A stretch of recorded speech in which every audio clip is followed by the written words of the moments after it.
Well, Oh Okay. shit. Okay. So, because welcome and yeah, thank you for joining us on this glorious Tuesday. We appreciate you taking your time out your beautiful day to listen to the show. As I normally share, oh shit, we got 4 people on already. All right, so let's get it popping. Yo, check it out, right? Shaman.Kim, you know what I'm saying? We got the show popping right now. We got Raw Boogie, we got Good Vibes, we got Renee, Yvonne, Renee, you know what I'm saying? But I'm gonna let everybody introduce themselves, you know what I'm saying? Today, you know what I'm saying? I'm in Perfect Dak, aka, you know what I'm saying, Stevie's little nephew, you know what I'm saying? Yo, so I'm gonna pass it on, Rob Deasy.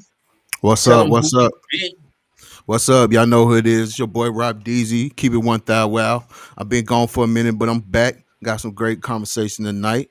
What's up, Miss Keely? How you doing? Good vibes? what's up? What's up? What's Hi, up? everyone.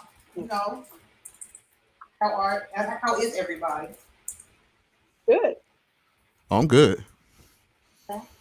So, I guess we're gonna talk about sex a little more. Is that what we're gonna do? We get nasty, not a little more. We gonna get nasty. No, Uh-oh. Rob wasn't sir. on the No, I'm last always show. afraid when you say stuff like Uh-oh. that. Don't scare me. Right. Don't Exactly. scare me. We gonna talk nasty today. No, Not Yes, nasty. ma'am. Man. You know we're what I'm gonna What we talk got? about saying? sex. We're gonna talk about Mm, sex. We're gonna jump Oh. right into it. Actually, Oh. mm, mm, mm, let's. mm, mm, Oh. mm, Let's talk mm. about sex, After you were baby. here, Baby, let's after you Hey. were talk here about. last time, we got a lot of people who had extra questions and didn't want it to end, and decided they wanted to have you back. So we had to listen. The viewer said, "Bring her back." We still have questions. We still want to talk. So how have things been for you since the last time we were on together? What's been going on? Anything new? You? Mm-hmm.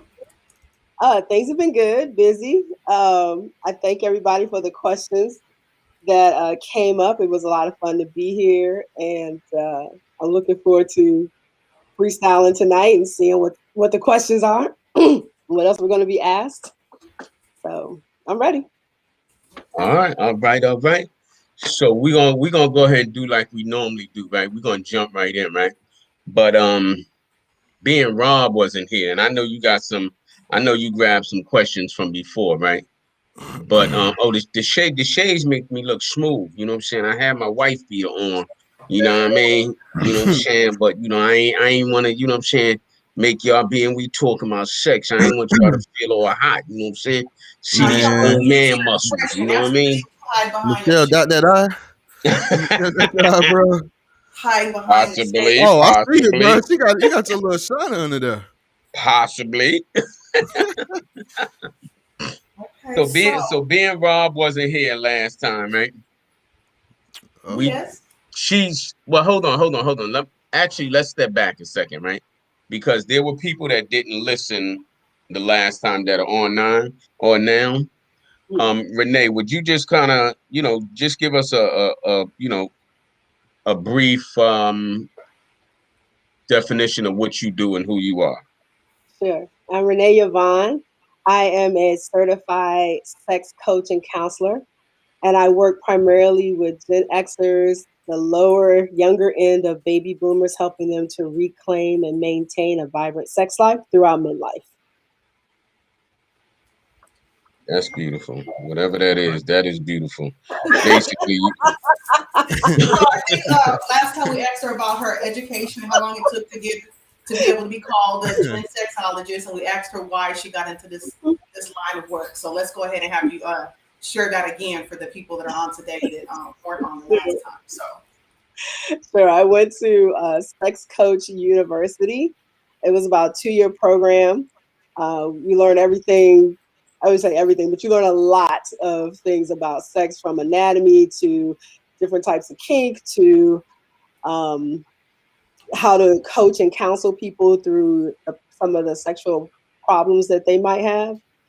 And I got in this for a number of reasons. It was something I'd always wanted to do. And now that I'm in my second what about old baby boomers? Old baby boomers too, Luna.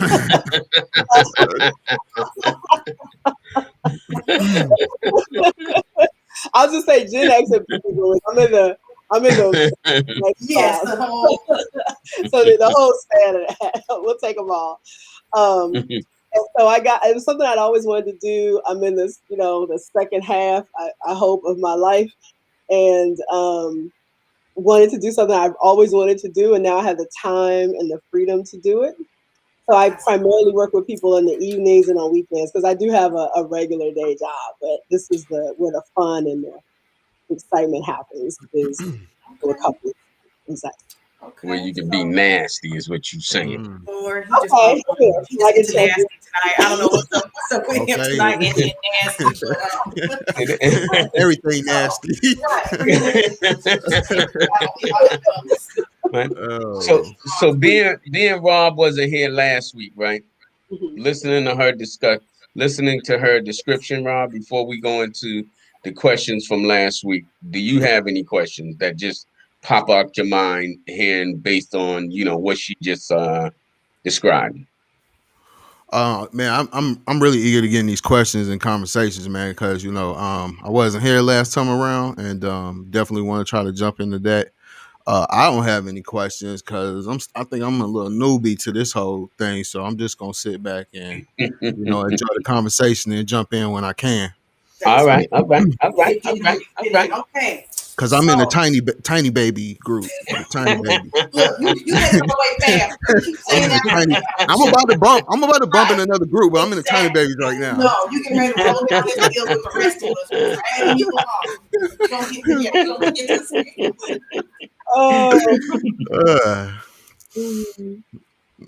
Go ahead. Good. You got some questions prepared? Yep. Okay. So one of the questions we had was how to manage a sexless marriage if the plan is to stay together.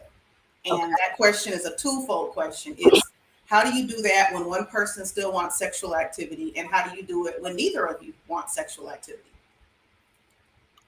All right. So I'm glad you qualified that because I was going to say it depends on depends on who wants it and who doesn't, or both people agree. So if both people agree and both people like, I'm good. I don't need to have sex. I don't need to have penis and vagina sex. So let me clarify that. Are we talking about people who just want penetration? And if everybody's okay with that, then that's fine because you can find other ways to experience pleasure with each other. So you can do what they call outer course, which is there's petting, there's a lot of kissing involved, there's the intimate talk. You can do, it may be a time when you will try toys with that person. It may be massage. So there's other ways to experience pleasure besides penis and vagina sex. So if everybody's okay with that, then that sexless marriage can work. If one person wants it and the other person doesn't, then there definitely needs to be a conversation about what that looks like, because it's unfair to one party to just stop having sex, right? To just be like, I'm good, I'm done. And the other party still wants it. I'm doing okay. Sorry for you. Yeah, right. And so that becomes unfair. And so one of the things you might want to consider doing is having is talking about opening the relationship up and seeing if they're willing to allow the other party to have a partner in the relationship so they can still get their needs. Nasty. It's not nasty. It's an open relationship. I mean, the other one can go get the petter. You say you want someone that just does physical touch. Can they just go out there and get the physical touch person since they don't want sex? They could, but if the other party still wants penetration, then that need isn't being met by that other person. So there has to be that person has to have a need met. Now, and it could be a lot of ways. So one person could decide, you know what, I don't want to have sex all the time, because it depends on how you define sexless. Like, I think we define sexless as like we're never having sex. Sex is defined in the sexology community as having sex 10 or fewer times per year. Huh? So hold on. Hold on. That's not even once a month. Can you repeat that? to make sure I heard what you said. Yeah. So sex in the sexology community is defined as having sex 10 or fewer times per year. 10 or fewer times. Okay. So that sounds like you just trying to procreate. That what that sounds like. Right. Procreation. Right. So you just 5 days. yeah, you just have sex to leave it in. That's it. You know what just I'm have, saying? it's like, There's you know, no enjoyment. sex, birthday Oh, sex. I gotta take my damn glasses off for that It shit. got serious, huh? So it depends. So if that's you know, if 10 or fewer times a year works for you, then you're in a sexless relationship, but there's still penis and vagina sex, if you will, still going on. If that doesn't work for you, then you have to start considering, is it okay to open up the relationship for the person, for the other person who wants to have sex? And some people do that. They set their rules and they just say, I don't want to know what's going on. You go out and you do your thing, but I don't want to know. But the rules are you have to use a condom or some type of barrier so that you don't come home with a disease, you don't get pregnant, that kind of thing. And so that's an option that some people will do because somebody in the relationship doesn't want to have sex. You know my rule. You can't let a dude, if his willy is bigger than my willy, he can't hit it. She You ain't can gonna tell touch you. it. You She can ain't gonna hold tell it. you. You She ain't gonna tell you. You gonna have to see it. You gonna have to see it yourself to figure that out. She ain't gonna tell you. I know. Is there an age where you see this happening more often? Like, is there a certain age where this is a common occurrence, or is this sprinkled throughout, Gen X years all the way to the, to end of life? It can be sprinkled out throughout any time because it kind of depends on what's happening to people. Like if you've been through something traumatic, like let's say you're married and you've been attacked, you've been sexually assaulted. That could be something where you don't want to have sex anymore with your partner. You know it's unfair to the partner, but you're also struggling with the trauma of that. And so that may be a situation where you say, I know my partner still needs to have sex, but I'm just not there. I can't do it. Okay. You brought up that's an interesting point because unfortunately I know women who have had sexual trauma, and I found that what I'm saying, and it almost falls down the line 50-50, where you have some who feel like, you know what, I've had the trauma, I know what men want, and they become pleasers, and then you have the others who have what I'm saying, a lot of I guess we'll say stigmas around sex and doing different things, right? So for someone that has had sexual trauma, and as a result not willing to be as free, would you suggest that they don't even have a partner?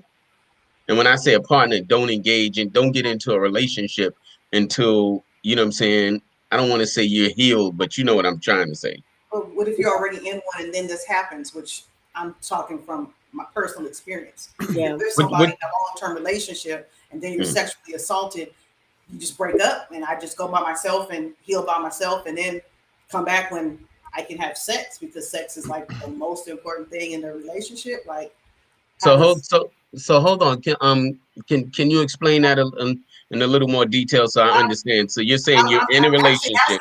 Asking you the question. If you're with somebody in a long-term relationship and one partner is sexually assaulted, you don't automatically end the relationship because you can't have sex due to sexual assault. So when you're saying she should wait until she's healed, she can't wait until she's healed if she's in the middle of a relationship. Right. So I understand correctly. You're saying we're in a relationship and you're sexually assaulted while we're in this relationship. That's entirely different. You know what I'm saying? Right. Oh, everything goes off. Everything goes out the window, and somebody, you know what I'm saying? Somebody winds up in the penitentiary, and we'll just leave it at that. You know what I mean? But I'm referring to you know what I'm saying? I'm referring to beforehand. You know what I mean? You would expect someone to get therapy. So there are sex coaches and counselors who work with people specifically in sex trauma to help them work through that process of releasing that trauma. So that's not something I do, but that is something that you can find sex coaches that do that, and they work you through that process of releasing that so that you are able to eventually have sex, whatever that means for you, with a partner and able to open up and be intimate. So another question we had is kind of similar to what we're talking about now, and it's how to create an active, non-penetrative, sex-based sex life. So Okay. how much fun can we have without the penetration, and how do we create a very active and fun and fulfilling sex life without the the intercourse that most of us think of sex as being? Okay. This is kind of similar. So there's definitely massage. There's a lot of people really enjoy having a massage, and that's pleasurable to them. And that could be on any body part. There's vaginal massage that you can do. So if you're not going to do penetrative sex, Oh, you gonna pull out the clit again? Yeah, Such a mess. pull out the clit and give us a demonstration. Thank you. No, Massage 101. no, that's what you're saying. Does not even sound right at all. so Hey, Get the massage on. Let's go. Let's go. Hey, yo, real talk. I don't know about y'all, but she kind of thick. That little toy you got back there. I'm just saying.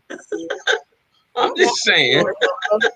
Dang, boy, you thought Messina was fine too, huh? On BET. A bruiser. You got a little bruiser. So for some people, for vulva owners, right, there is you can massage like right here in between the labia. And sometimes if you just put your hand here and just kind of pat it, like you can do that. You can rub your fingers in between the lips of the vulva, and that feels good. Or you can, I'll bring out my clitoris model. So this is what a clitoris looks like. And then you can massage. Like. That's my favorite thing. You can massage right around this area. Or these bulbs of the clitoris here are right underneath the lips. And so rubbing that area feels really good to a lot of people. So that's something that you can do that will take the place of intercourse if you are looking for ways to do something different. So for men, you smell your fingers after you do that? Dad, I'm gonna turn your mic off. I have a quick question. So when we say non-penetrative, does that include your tongue too?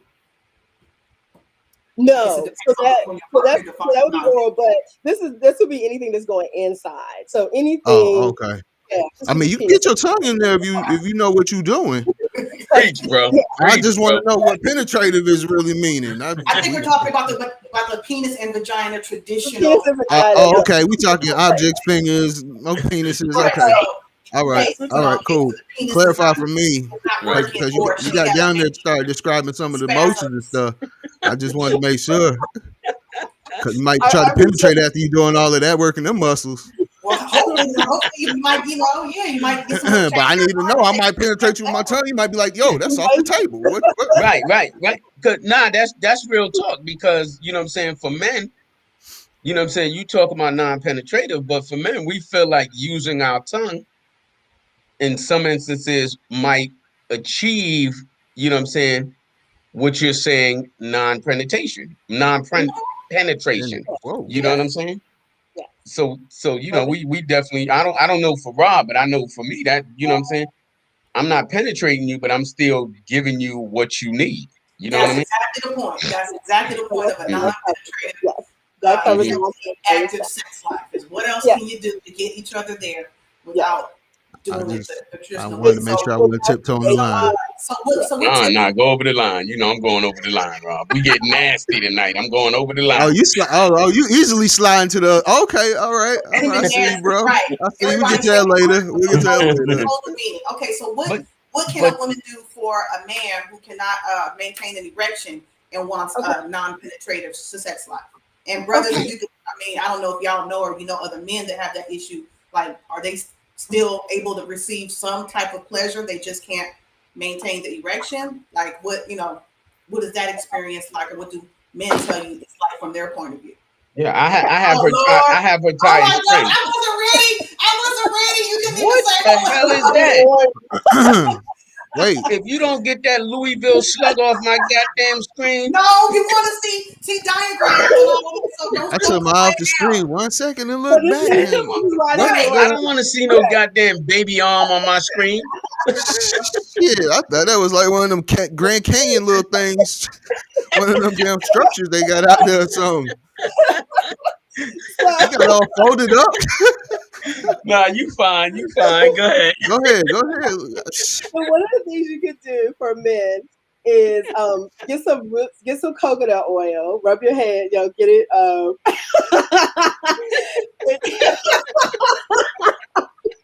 I'm laughing at Latondra. Latondra, she scared me with that shit too. Fucking baby So arm. Yeah.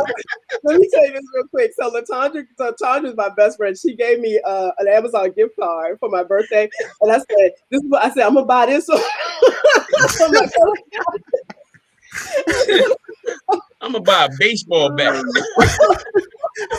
And attach a base to it. Okay, so Man. get some coconut oil, get it nice and warm, and then and this works whether he can get an erection or not, and it's really nice because he doesn't. The goal is not to orgasm. The goal is just to experience pleasure. So what you want to do is when it's soft, it's really easy to do. It's called around the clock. So you're laying most of the time you'd be doing this way. So you'd be doing it this way. When it's soft, it's easier to do this because you can move the penis all the way around. It's hard. Hold on. Can I ask a question? Sure. You doing it that way where you near his booty hole? Why you can't be like the other way? Because that's when y'all fingers be kind of. Do it this way. Yeah, right. Why you can't do it that way? Why you do it the other way? You can. It's easier if you kneel and do it. It's easy if you kneel. Okay. That's why I have it this way. Mm-hmm. So, and you're gonna rub your hands all the way around and move his penis all the way around. So when it's soft, it's a lot easier to do this, and you just move it all the way around. Once you've gotten it to that, one of the other positions you could do is to cross your fingers like this, and you're just gonna rub it right up that vein, up the shaft. This feels really good to guys. like they'll just kind of zone out. You smiling a bit too much right now. Renee, a question down below about being on medication. Does medication have changed any of these techniques that you're sharing? This is good when they're patient because they don't have to be hard to do this. It actually sometimes works better when they're soft. And in this area right here, this like the little triangle, the frenulum, this is very sensitive. So if you run your finger right here and do like a little clockwise motion, this too feels really good to guys. And then the last one is that should make me pee when they do that. And do this to them gently with lube or coconut oil. And so what if they use spit? Because like on porn, they be using spit. No, sir. We talked about spit last time. No, because I want to understand. No, you want a coconut oil or lube because spit dries out. But there's about 30 different moves to this that I teach, and you can do all of those or just a few. But these are really good to do if you aren't. It's good to do if you're having penetrative sex, but it's nice to do if you're unable to have vagina sex. Okay, and and Renee just threw that in there. We're gonna do a webinar. We're gonna schedule a webinar for Renee to do some more demonstrations of playing with baby arms. You know what I mean? Lord. Okay, so that motherfucker my height. That shit don't make no fucking sense. Wow. Okay. Yeah, so we have a comment ready to pop up. I think it's really unfortunate considering the medication. Wow. That's rough, Bert. Yeah, so I could speak from that standpoint because being bipolar, I gotta take meds for it. That shit dropped my sex drive. Like you can do all that rubbing you talking about, it probably ain't. My mind ain't even gonna be on that. So I can understand, relate to somebody who like that. So when I'm, I think you got to really have an understanding partner. Sometimes I feel like you probably got to schedule it. Like, look, hey, let's get it in right here. I take my meds after that, or figure out something that worked for you. You ain't got to necessarily just quit some, especially if you invested in it. So, I'm glad yeah, you mentioned scheduling it, because a lot of people think that's unsexy, but we schedule a lot of things in our lives. And yeah, I just don't want you to be like 10 o'clock missionary every damn day. 10 o'clock Right, missionary. Right, right, that's right, ugly. Nah, right.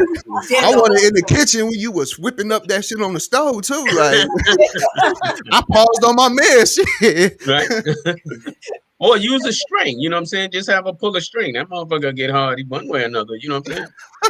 I mean, and but what, that Kim, actually, I'm glad you said it, because the other thing you could do if your partner is having trouble maintaining erection is to use a cock ring. You can use that, and that'll go right at the base of the penis, right above the testicles. Or you can, if it's stretchy enough, you can put it around the testicles and the base of the penis, and then that'll help to maintain. That'll keep everything tight. I'm So, sure. them so, cock rings where the bears Up at there, though. you put it around the testicles. Yeah. so what's the That's purpose crazy. of a cock ring?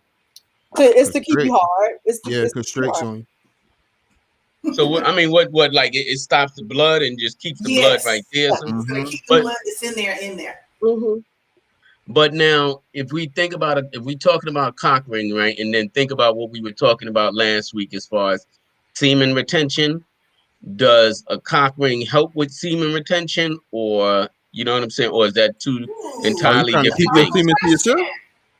Oh, Rob wasn't there. That's Please a good explain semen question. retention to Mom. So semen Semen retention, retention. you can have an orgasm but not actually come and ejaculate. And so some guys have learned how to control that, where they still experience the pleasure of the orgasm while not coming. And the goal is really that you don't lose as much energy that way, because most guys ejaculate and it's like, I'm out, I'm asleep. And this way you can still keep going to do it. I don't know. That's a good question. I don't know if using a cock ring will help with semen retention. That's a good question. So I'll look that up. I practice semen retention. That's a thoughtful question, because if it's tight down there, it may delay. It may not retain the semen, but it may delay the release of the semen. And if you get the ones that vibrate, then while she's enjoying you, she's also enjoying the vibration of the cock ring. So that could be a win-win situation. Especially find that angle right on So that. we have a nurse in the house, a nurse practitioner actually. Her comments down here on the bottom. So if you guys are looking in the comments, she did talk about some things that can help men keep the blood flow going and help them to maintain erections and ward off ED. So if you want to look into anything that she has down here in the comments, you might see something interesting down there. So thank you, Carrie, for chiming in with some information. We don't have our question. You got any more questions? Yes, I do. Dreaded Prince is not on tonight, but he did ask you to maybe share some special considerations for women who have sex with uncircumcised men. He seems to think that women are a little rough. With the sleeve, with dudes with the sleeve on there. Yeah, the turtlenecks, that we're not kind. Turtleneck.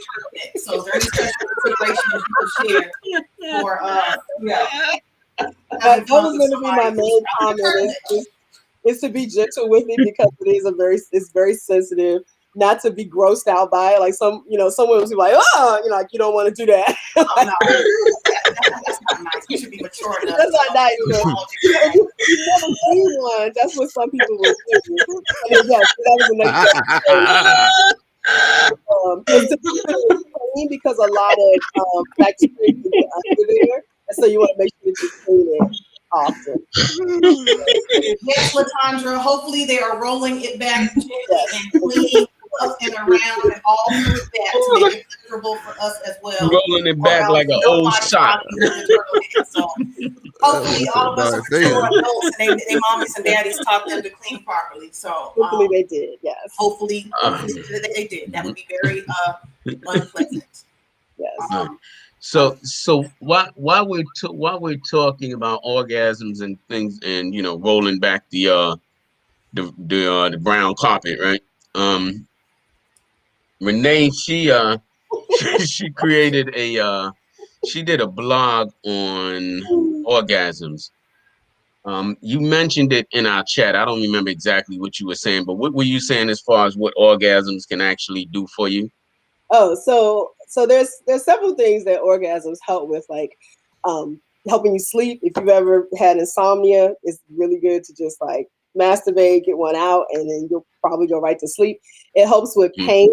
It releases some chemicals that are analgesic in property. So it's not going to take away the entire pain forever, but it does help if you're having some type of pain. Try, masturbating, having sex, or having sex and then having an orgasm to see if that helps. It can help boost your immunity system. It helps you relax because it releases oxytocin, so you feel like you want to, relax and cuddle up. So it's a lot of benefits in it. I'll send Kelly or whoever the link. Hey, Latondra, you need to stay off them pink carpets. Look, I guess she's an equal opportunity gal. I'm not gonna judge that. Okay, so another question that I got in the inbox as well as in the comments last time was how to prepare to engage in anal sex for the first time. And that question was asked by not just women, but also men. Okay. So we want to know what we can do to make it less stressful and painful. And I had two questions about it being messy. Now, I know if you have time to plan in advance, you can douche, you can wash, you can do other things. But is there any way that you know of to avoid it turning into a crazy mess? Hold on. You're asking too many questions. Hold on. She's getting what I'm saying. Hold on, because you went from goddamn messy to no, this. I'm talking about preparation. So she's going to tell me the whole preparation part. All right, so hold on, because I'm glad you brought this up. I intentionally did not bring it up because they would call me nasty, but we're going to be nasty. You already said nasty 20 times. How you going to be scared now? I ain't sure that bitch fucked it up 2 times already. Because Renee, what month is this? Last week was International Anal Sex Day. Last Sunday, I believe it was. Yes. Well, go ahead. I just wanted to do that. You just wanted me to say. Okay. Nice. So there's several ways you can prepare for anal sex, and I'm going to broaden that definition to not just inserting something into the anus, but anal play. We'll just call it anal play. Okay. And so one of the things you can start out doing in anal play is so right here. She got them cheeks. Baby got big. How do you do Look at that booty hole. You can tell she been doing it. She gripping it too, boy. So you can take a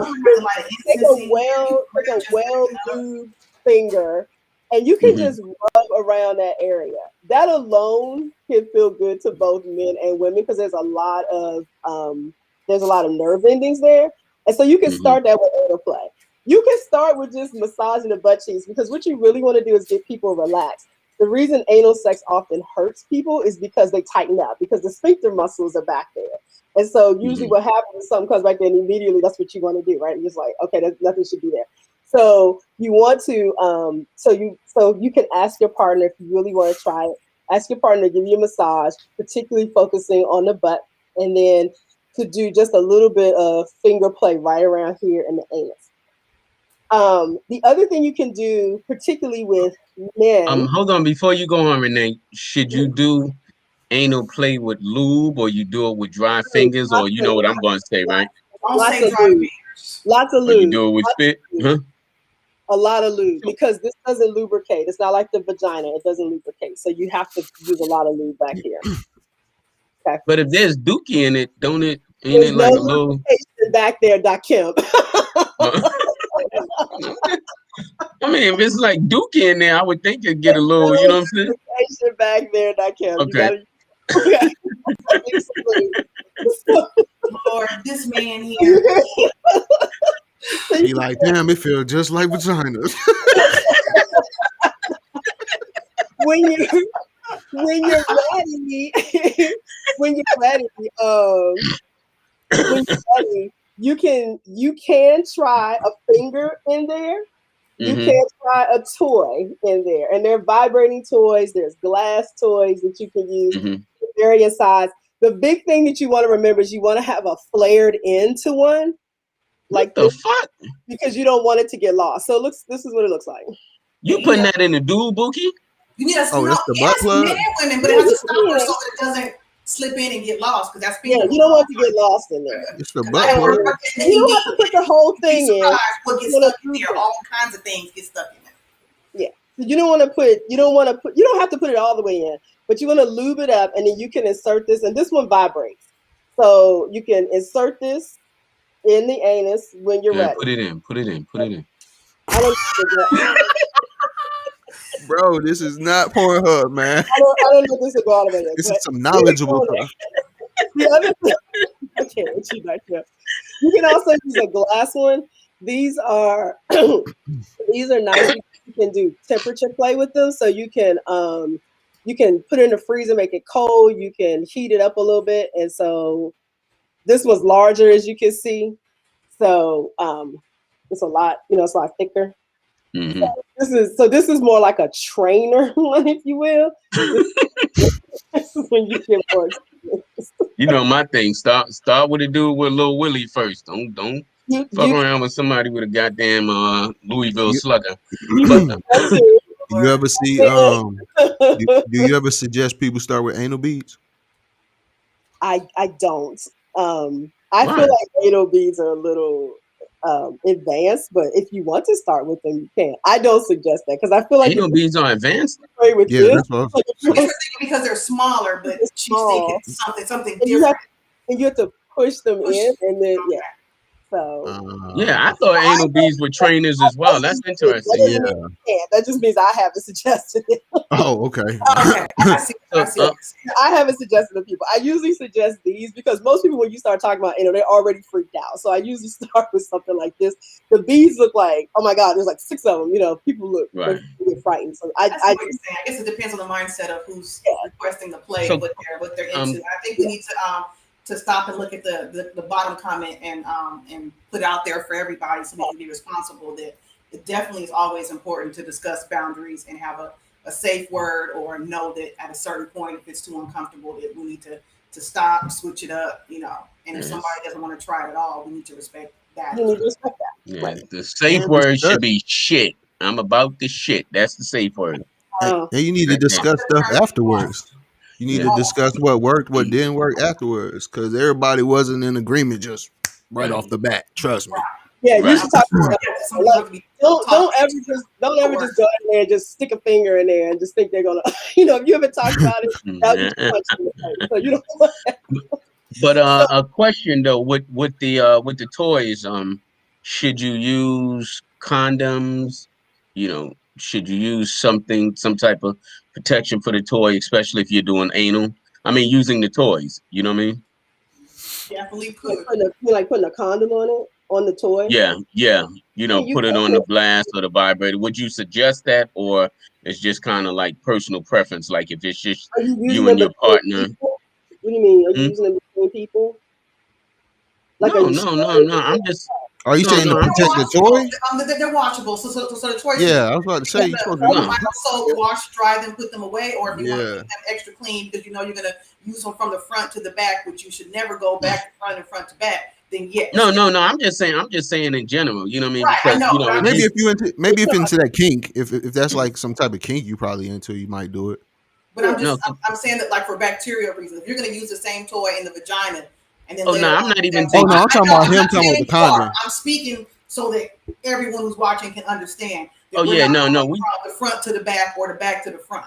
So Oh yeah, no, we ain't even get there yet. And a condom is a good suggestion for when you're going back door with it. Then you can take it off and and use it again, so you're not taking bacteria in and out of the vagina. So no, it wasn't even to that aspect because last week we discussed, some women said that just using their toys, they use condoms on their toys to kind of preserve it, different things of that nature. So I'm wondering, what I'm saying, as far as for anal, do they basically practice the same thing, or is it like I have an anal toy?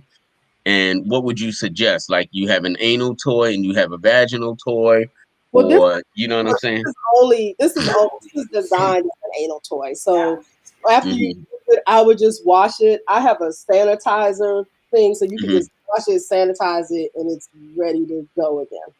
If you know Okay. you ain't clean in regular everyday life, get you two. Hmm. Right. Right. Get you- You lazy and you won't feel like you gonna clean your shit, get you two. So, any So, suggestions to avoid mess? We didn't talk about it getting messy, which was one of the Yeah. questions. So yeah, that's what I was about to say. Let's go back. Hmm. like poop. What are we talking about? Like what? Yeah. Messy. Yeah. Yeah. Talking about shitty. We're You talking going? about You going in the doodle canal?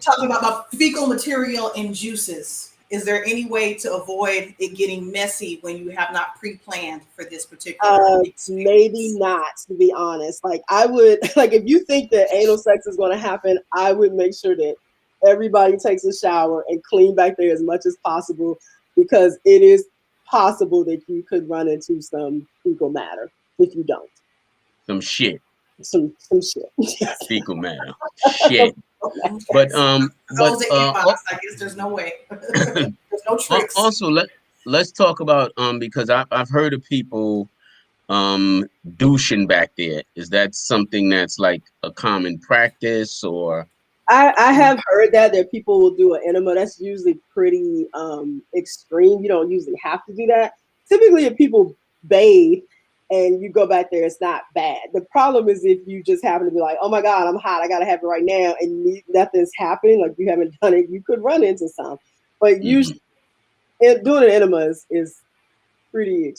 They do have kits you can buy in the sex store, and they don't go as deeply as an enema. They're a short applicator with a little bulb, and you can use it just to clean out clean it as out. far as a finger or whatever would go, so things are not as likely to be messy. But I think, as the sexologist said, there's really no way to avoid mess if you have not planned for it, in advance. So Use fleet about an hour prior to anal sex. What's fleet? I've It's an never enema. heard of that. It's an Huh? enema. It's an Oh, it's an enema. yeah. Mhm. So for men, since you had that question too, Kelly, I would suggest start unless the guy is like, I want to be penetrated and he's ready. For some guys, it's a lot easier to start out with working in the perineum area between the testicles and the anus. So I like to start with there's this finger vibe. It's What the small. hell is that? It's a it's a finger. little vibrator. It's a little vibrating. And Hmm. I had a big one last week, so I still have this one. Yeah, yeah, yeah. Okay, yeah, yeah. I'm about to say This shit. one's nicer, but so it's smaller, fits better. But this is nice. Like if you're giving him a blow job and you're down there, like you can start with just right here, or even if you're just massaging, but you can start with right here. And most men don't get a lot of vibrations in that area, and so that's a good way to start with moving towards anal play. Like he'll probably think it's anal play, even though you're not really near his anus, but that's a good not close to it. But you can start there, and again, still just rubbing around that outside. Once if he's comfortable with that, then you can move into penetration. It just kind of depends on what he's comfortable with. Like he might be comfortable with this size. He might be comfortable with, with a larger size. He might like pegging. It just kind of depends on the guy. And it does not make you gay. Hmm. The woman That's gonna doing be I a agree. whole other topic of discussion. Oh, I Yeah. agree with you. Yeah, I agree. So how would you, as a woman, right, if she wanted to try that anal play with a man, how should she introduce it? I would you have a conversation and talk about it and see how does he feel about it. If he's just Really, Latanya? if he objects to it, then I would try the finger vibe first and just in that perineum area because you'll still hit that the outer part of the prostate. And so once if that feels good to him, you could just leave it there. Like he may never want anything in his anus, which is fine. There's nothing wrong with that. Some women don't ever want anything in their anus. There's nothing wrong with that. But he might like the stimulation and the feel of the vibrations on the outside, externally on the prostate. So I would start here. That's interesting. Did you have any more questions? Good. Did you have a question, Ron? I do have some. Let me No, go let ahead. me I'm good. pull up the list. So, Mhm. um, another question we had was about poly. How to add another person to the relationship when one partner is uncomfortable with the idea. This is not my expertise. So what I'm going to do, and I know you have two questions on this. I just did a podcast with Dreaded Prince last week, and I will send you the link. I would listen to that podcast because this is not my level. This isn't my area of expertise. That takes How can they? that takes a lot of conversation to have. And I would do that. Pegging, oh, Luna. So pegging is a woman penetrating a man anally. Sometimes, usually with a strap on. Yeah, that's what Oh, I that meant. ain't pegging. That's fucking. It says, sir. Oh, my bad. My bad. Keep on with this. We're gonna put a dang rated R, adults only label on My here. bad. My bad. My bad. I wanted to. I wanted to Hold just. on. Hey, good. Hold on 1 second. Good. Renee, where can they find that show, that episode with Dread on it? It's on anchor.fm/Gen Sexy Podcast. I think is the name. Okay, but we'll get it. Gen Sexy Podcast. Okay, and make sure hold on, as you watching this, make sure you hit like, subscribe if you're enjoying any of it. Definitely share while we're live. Share with your friends. Invite them. Keep us going. Go ahead. Good. I just wanted to address the anal ease. Anal ease is good stuff, but anal ease can also numb you to feeling things that are not That's good. the worst, in my opinion. You don't realize that you're hurt until afterwards. So anyone that's going to use the anal ease, be careful, be mindful. Make sure your partner is mindful, because you may get that anal ease in there and think it's all good, and the next day it's not going to be all good. So just be careful with anything that numbs, whether that's vaginal or anal. Anything that's numbing, you need to be very careful not to tear or hurt yourself and not be aware of it. So that's all. That's the same day. I know quite a few. Yeah, I know quite a few women who actually used anal ease and were ripped and didn't realize that they were ripped. So you know what I'm saying. So that definitely be mindful of that. You know what I'm saying? You want to make sure that there's some type of feeling. You know what I'm saying? Yes. Yes. And relaxation is a big part of anal sex, because if you're not relaxed and you're tensed up, it just hurts more. So being relaxed helps a lot. Can you explain? I'm trying to figure out how to say this without sounding crazy. Just say it. You want me to say it? Anal sex is difficulty because of the sphincter, but once you move past the sphincter, normally it's a little easier once you get past there, and the body seems to have a natural tendency to want to push anything that gets, or tighten up on anything that gets right there around the sphincter. So I think the key is being relaxed enough to get past the sphincter so that everything relaxes and you can enjoy the experience. So do you have any tips to help people relax enough to get past that point where their brain is going, no, because there is a point where that happens. Yeah. I like massage to relax. That's me. I think it works well. There's massage candles that you can buy. So I forget who this was by. Anyway, but there's massage candles that you can buy. So you light them up. Once they heat up a little bit, this one comes with a little spoon. Once you get the little once it starts to melt, you can take the spoon and pull some of the candle wax out as an oil, and you can just massage it, and it smells good. This one smells like vanilla. So this is a good way. So it makes the room smell nice. It's an opportunity for you to give your partner a massage and relax them. So I personally like massage. That's what I usually recommend to people to start, especially in the lower back and the butt area, because you just want to get them massaged. You just want to get them massaged and relaxed. The more relaxed they are, the more apt they are to say, okay, I'm okay with this. If it hurts, then stop. Like that's the other thing, is that there's always asking the person and communicating, like, does this hurt? Does this feel good? Do you want me to go in more? Do you want me to pull out? So as long as you're communicating and talking about it, it should go relatively well. It's when somebody's just trying to jam it in there because they really want it and you don't, that's when, people start fighting. Do you ever suggest that people use a vibrator while they're trying to do it to kind of redirect the whole thought process to that feeling instead of that? Um, So you hurting vibrated while feeling. they're doing sex? Mm-hmm. While they preparing before it, because generally that sensation is probably going to redirect your sensory nerves to say I'm feeling that pleasure feeling versus Yeah, I think for that. I don't know because I've never been in that situation, so that's why I'm asking the ladies. Personally, I think it would. I think yeah, it would. I can speak for all ladies, but I mean, if I'm feeling good while you're attempting that, I'm less likely to, be as focused on it not being a pleasurable experience. yeah. It's a good door opener. For sure, literally. Okay, I had another question that popped up actually twice. Two people asked the question: how to maintain that passion and that attraction as you age? What do you do when there's certain things about your partner you no longer want to see or look at? How do you kind of get around that because you still care about each other and want to enjoy the sex, but things aren't looking like they used to look because we're older. We don't look the same. So, any tips and tricks to get around those type of issues? That's a fair question. Um, That like I think about other motherfuckers. If it was me, I'd wear some cute lingerie to cover up the stuff that's not looking as nice, and hopefully, accentuate what does look nice. But I mean, I guess it depends on what my partner thinks does not look nice. so my first thought when you said that was turn out all the lights.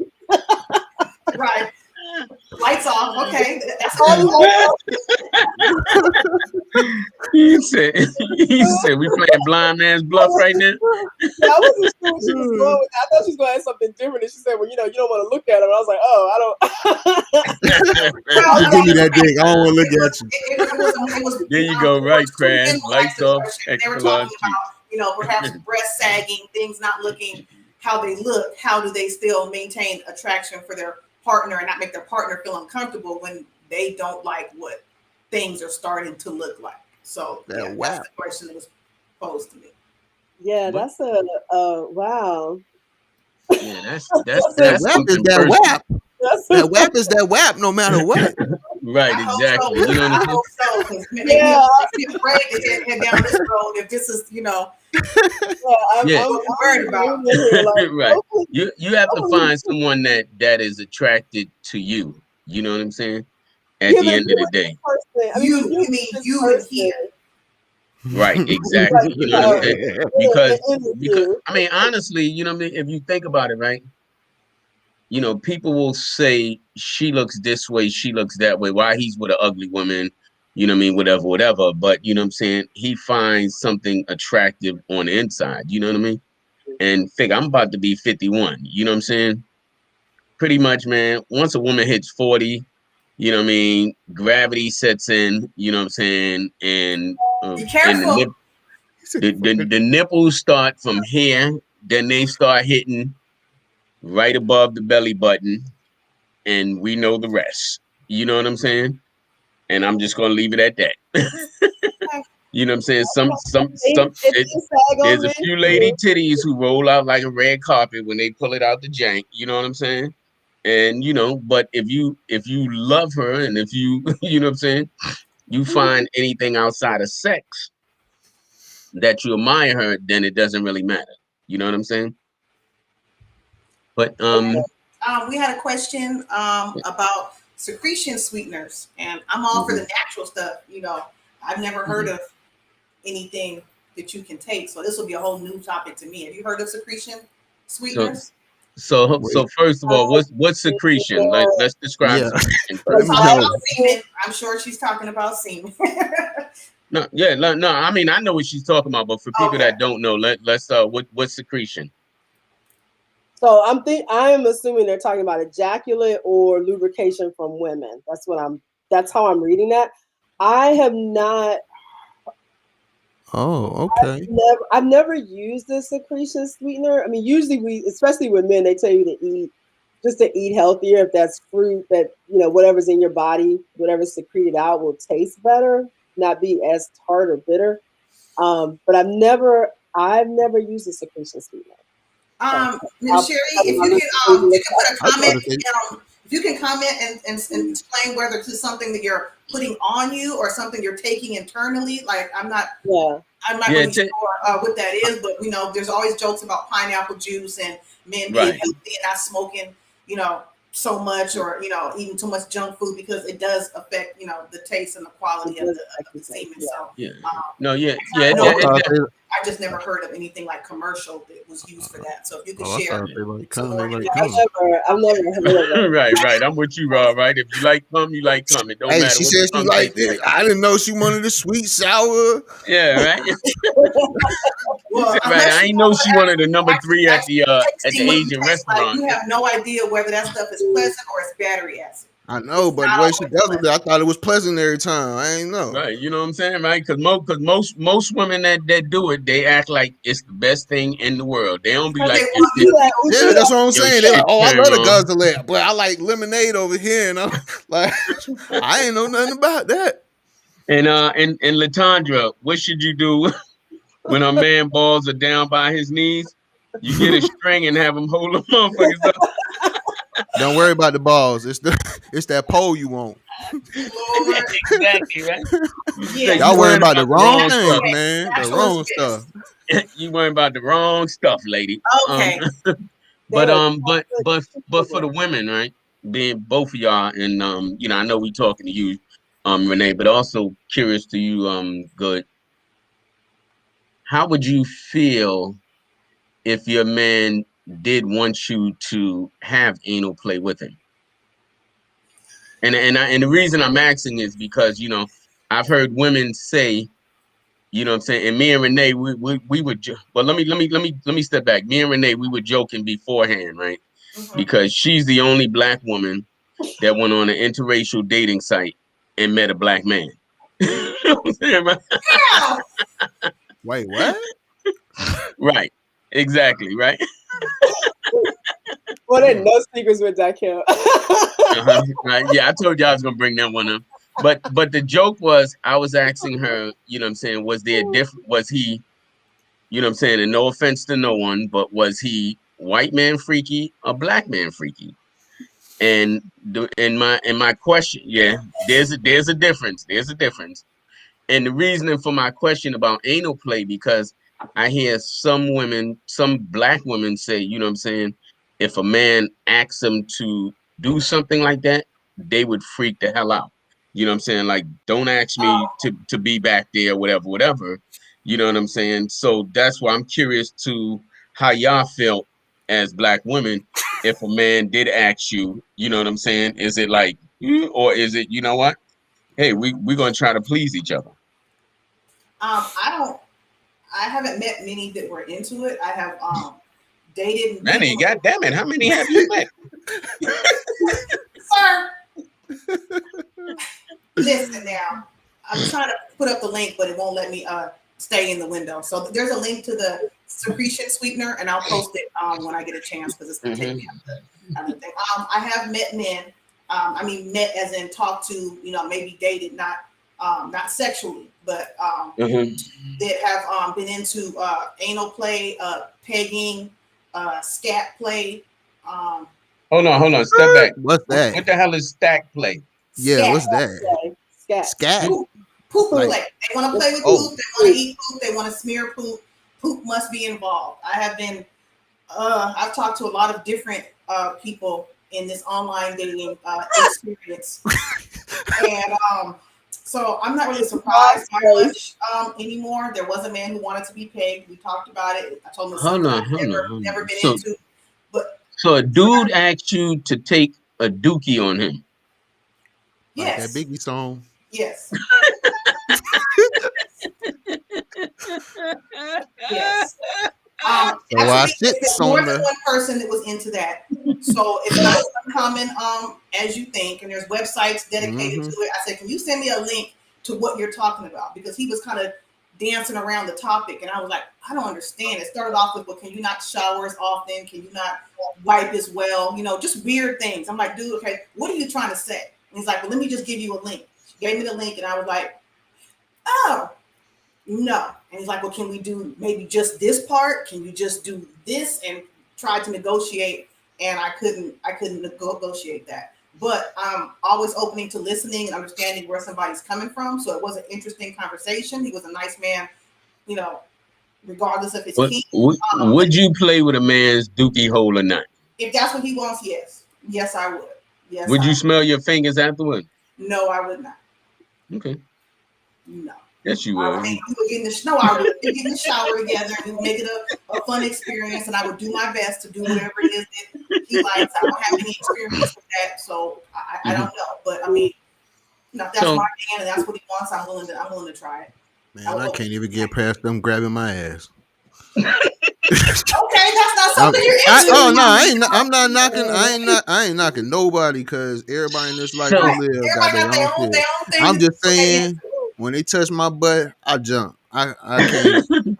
Well, I have a friend who called me one time because he was with a new girl. He couldn't wait to be with her. She was his dream woman, been chasing her since high school. And during the event, she just stuck her whole thumb in his rear with no warning, no nothing. And it was a very bad experience. I mean, he actually called me like right afterwards from the car, like shook, like she just put her whole thumb in me. We didn't talk about this. We didn't have any discussion. And she thought that all men like that because the last couple of men she was with was into that. So consent. Latondra, you're nasty, Latondra. You're nasty. So but she would try pegging. So good. So what if, and Renee as well, right? What if every time you had sex, he wanted you to do some type of anal play? Would you know what I'm saying? Would you feel some type of way, or you know what I mean? Would you think about him in a certain light? Is that what you're trying to say? Thank you, Rob. Thank you, Rob. That's what I was trying to say. He was gay, but no, I'm not saying gay. I'm not saying gay at all. Okay, well, personally, for me, I would wonder if he prefers the anal play more than he prefers what God gave me, and that may create a little bit of insecurity. What God gave you? A booty hole too? Boy, you said the words out my mouth. I'm talking about the other one, but I'm saying period. As a woman, why somebody would prefer something other than, but that's your own personal ego talking. That's not necessarily what he may find pleasurable. And knowing how many nerves are back there, and that there's prostates, and those feel good as well. There's all kind of things. I would hope that I could get past my own, insecurity or my own, feelings about it. And hopefully it wouldn't be the whole centerpiece of the experience, because I'm not going to lie and say that wouldn't be distracting to me that, we can't even get the regular stuff. Well, like I'm saying, yeah, come on, let's get back here. But I guess if that was my man, then I'd have to go call Renee and be like, Renee, tell us what to do over here, because this is. And then she like, Renee, he always want to do the scissor. Right. I would have to go and get some help, definitely. Because I can't see that being the main event. I think there's just a lot of stigma around the anus in general, and there's that concept like that'll make me gay if I do that. Men never think that about blowjobs, and gay men give each other blowjobs all the time. I'm not sure why we don't have that same feeling when a woman is doing that, but there's some kind of that's true. Yeah, I wonder how many men start out before they get in a certain relationship. Start out like, hell no, I'm not never letting nobody do that, and then they cave. I wonder if there's some very high numbers that men don't really be saying out there, but they really be caving more than you think. You know what, Rob? I go ahead, Renee. I'm sorry. I love to know those numbers too. I think there's probably quite a few guys that like it, but because of the stigma around it, and it doesn't necessarily. Again, if you expand it to anal play and not just inserting something, that there could be a lot of that. It's like that area just feels good when you massage it or you rub it or you lick it. Like that just feels good as opposed in addition to other things. And so I don't think there's a problem with it. I think we have a problem with it, not that there's a problem with doing it. A little space. No, I agree with too. You can definitely play there and not take it all the way to the anus if you still wanted to, kind of. Yeah, no, I actually agree with Rob, because I think that, what I'm saying, just like women with the right partner, if they feel comfortable, then they're willing to explore. I think a lot of men are willing to explore. Now, will they say it if they're willing to publicly around the fellas? No, but If You you know what I'm trust saying? I think whenever you're in a relationship, Not you even know what I'm just a saying? relationship. It's somebody that you had to become cool with, because most men are guarded. So it's like, nah, I ain't doing that shit. She'll know about it. I don't know who she'll tell. I So don't you have gotta that be problem. extra. You gotta be extra cool. I don't have that Mhm. problem. They tell me everything. Some of them wear Right. lingerie, wear wigs, do all kinds of send me pictures of themselves in lingerie. I have met a unique plethora of individuals with this online dating thing, and some of them, if they seem like a good listener, they will tell you everything they're into. Also, because they want to make sure that you're open to it, that you're not going to get halfway down the road with them, and then they're going to pull something out of the bag, and you're going to be like, hell no. So men who are really honest and looking for a partner will say, hey, I got this thing I kind of want to talk to you about, and you go, oh, what is it? And then they'll normally tell you, what it is, and it's up to you to decide whether you've been talking long enough that this is something you're willing to deal with that person, or whether you're open just to exploring it as an experience with that person. But whichever way you go, it needs to be discussed and explained, and boundaries need to be, spelled out, and what exactly it is. Is it a sexual experience and we're experimenting, or are we headed down relationship territory? Now I accept you and your kinks. It's complicated, but honesty is always the best policy. Yeah. So, Renee, what are some of the, kind of backtrack a little bit, but what are some of the stigmas? I didn't even see that. But what are some of the, some of the stigmas that you found in talking to couples? You know what I'm saying? As far as helping them overcome, or even some myths that you may have found. There's definitely a lot of stigma around anal. There's a lot of stigma around toys. A lot of men tend to think that the toy will replace them in some way when a woman Hmm. pulls them out, and then they're not thinking of it as part of the sexual act, that they can use it on their partner, and Hmm. it's give them a break. Like sometimes, like maybe I don't feel like being down there, looking for Hmm. 15 minutes. I can do that and use a toy on her. There's stigma around. I just had it in my mind. Open relationships. There's definitely stigma around open relationships. Yes, thank you. There's stigma around that. There is stigma around. I wouldn't call this really stigma, but there's misconceptions about what sex is, because we tend to define it very heteronormative, and so it's always like penis and vagina, and if that doesn't happen, then sex doesn't happen. While we're excluding oral, we're excluding anal, and we're not bringing in the whole definition of what sex is and what it can be. And so Hmm. we forget that there's like tantric touch, and and I keep saying massage, that there's massage, there's playing with things that, like I have this one. I'm gonna call you the toy lady. Forget the candy lady. You the toy Yeah, lady. so these are probably hard to do, but they go on your, these go on your nails. I don't know if you can see that, What the hell but is that? so they're little, Check they're the kind loose. of, I don't know what you want to call them, but they kind of they don't hurt. Well, they don't hurt. They have little ends on them, but you can rub them. Like you can put these on and rub them across a person's body. Like we forget about that kind of touch, or using a feather, or using Hmm. um, a flog. Like we forget about doing things like that, rubbing Hmm. Paddle. feet on somebody. Yeah, like a paddle. We forget, like, just this kind of touch for a lot of people is a lot, especially if you're unable to have penis and vagina sex. And so there's still this ability to experience pleasure and Hmm. not be penetrated. Nipple play, like people, we don't talk about stuff like that. We Um, should. We and should. we I think don't. it's Yeah, we beautiful. should and we But you can don't. still have And all this so, fun. Like all this yeah. fun is How to be can we had. know? How can we normalize, these type of things in the Black community? Because you know what I'm saying. You hear about it, and that's why I was joking with you, white sex, black sex. Which no offense, I still think, you know what I'm saying. There's a little different. You know what I mean.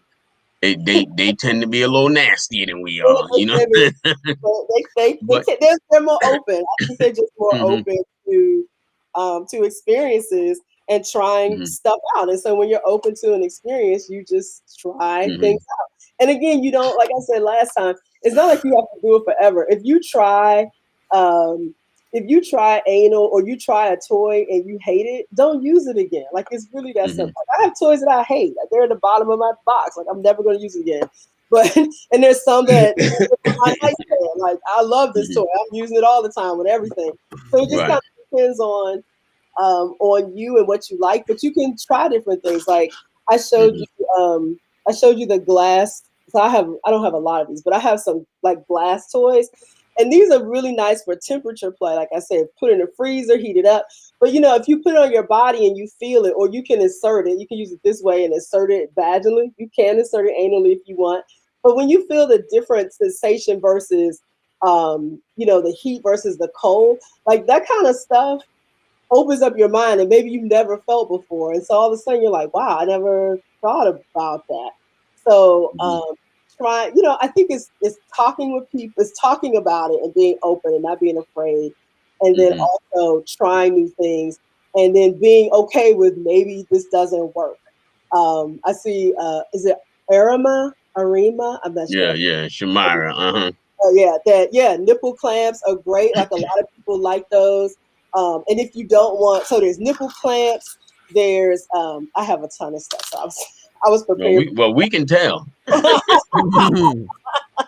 So You a there's walking toy store. right here. So there's nipple clamps.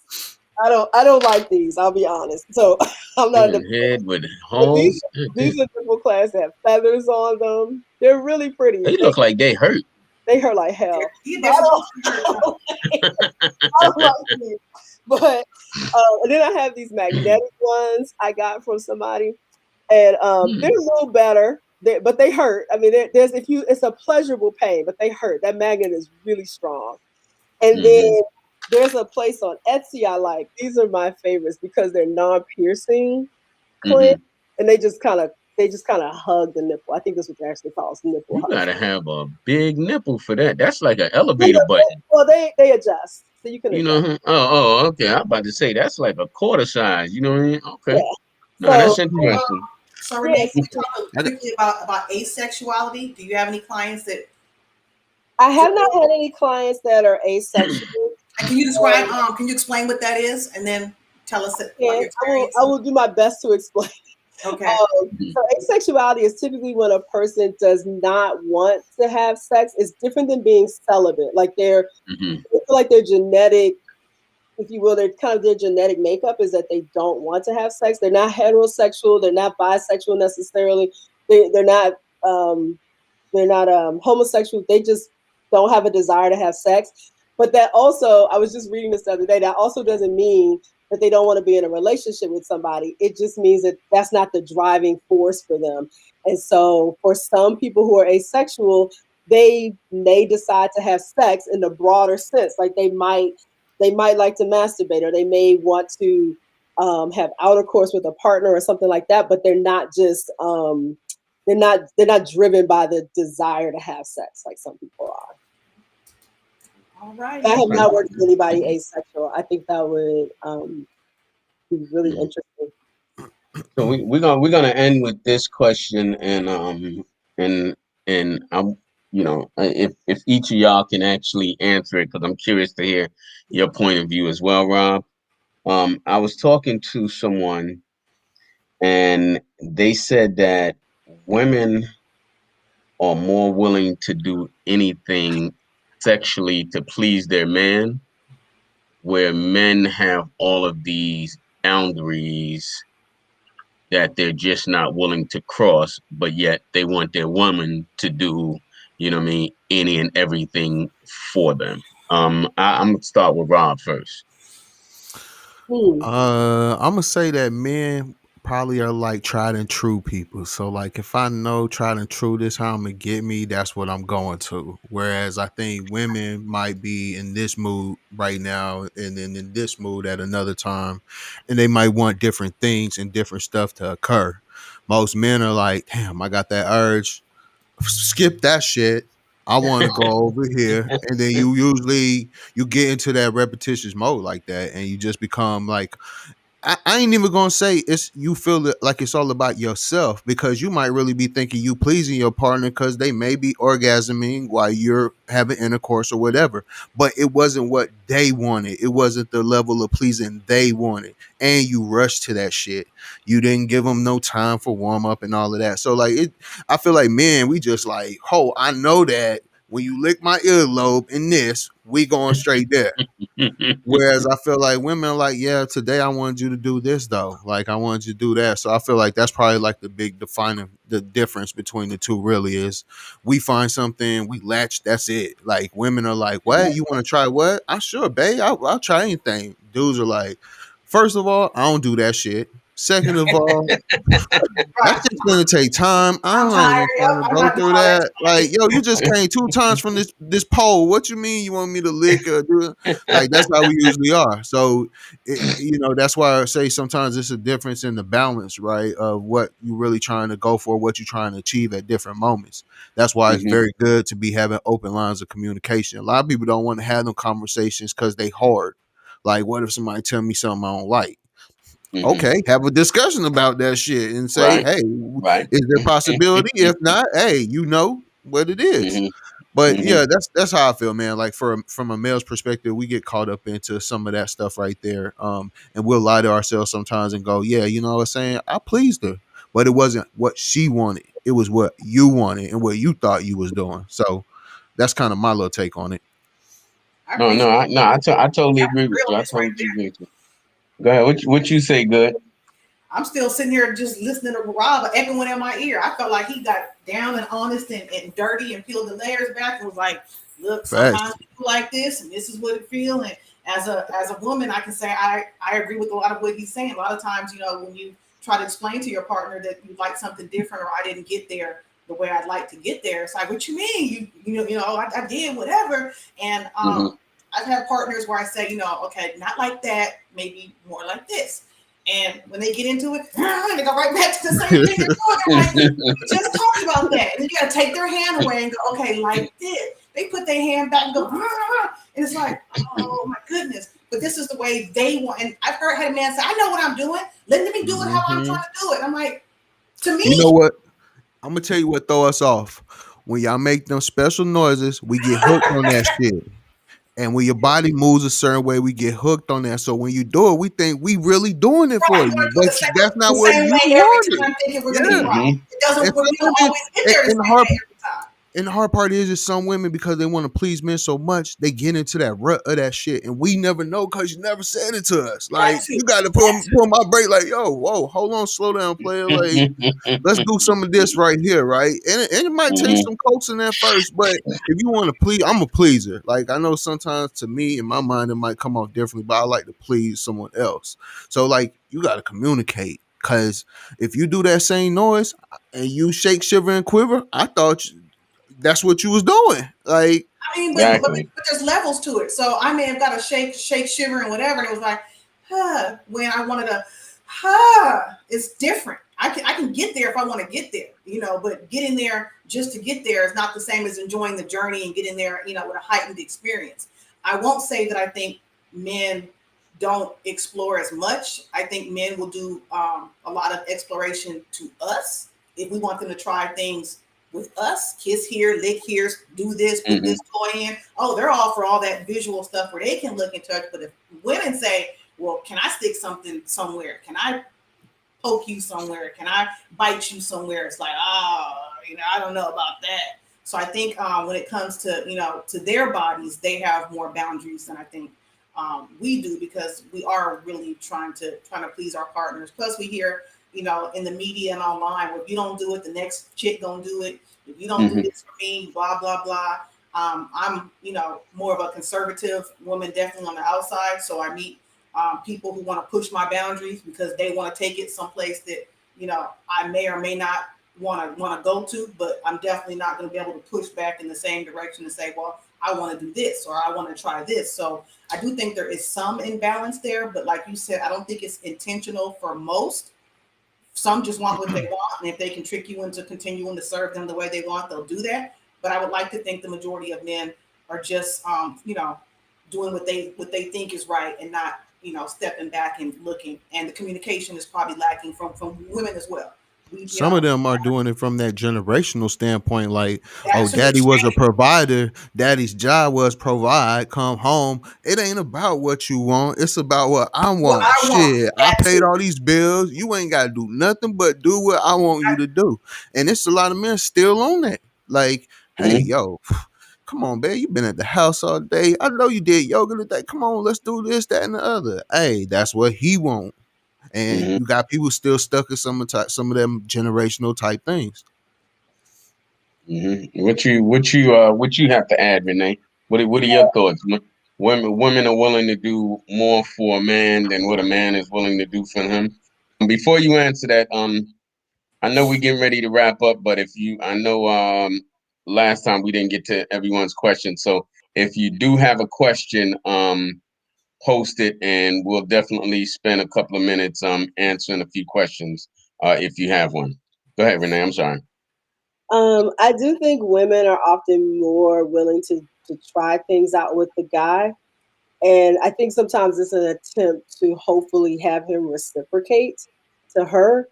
And I think we're a little bit more open to trying things because if you think about it, for most men, when they go into a sexual situation and everything is healthy, they're coming.